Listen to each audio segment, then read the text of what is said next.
ba mazaje ba masu nema tun yanzu akwai masu shekara 50 yan mata ne a gidajen suna nema su zama yan zulumbu a gani mai shekara 35 yanzu kamar tsakuwa ce ma a gidaje.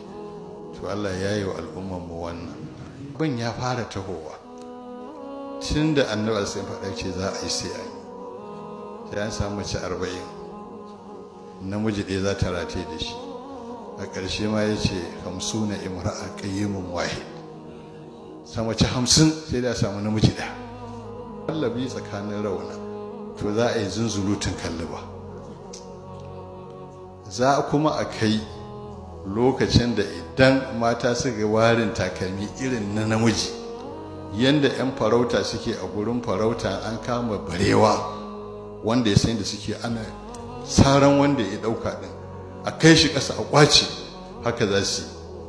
Kowace tana karɓa tana runguma tana sansana takalmi ka ji daɗi namiji ne taɓa saka wannan ba ma kawa ba za ta shi ƙyaba wallahi sai an yi wannan.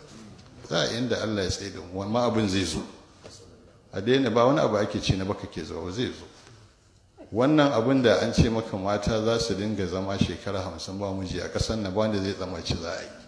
Yanzu taron mu ne in ba wajen makaranta irin wannan ba in muka haɗu kaf sai awa 5 ana ba wanda ya zancen aure, amma ka ci bari mata kamar haka su tare ka ji ba abin da suke sai magana aure. To haka ina ruwansu da wannan, ana ɓare-ɓaren kai saboda su. Yanzu an daina, kowa ƙoƙari ke ture su, musifa ce.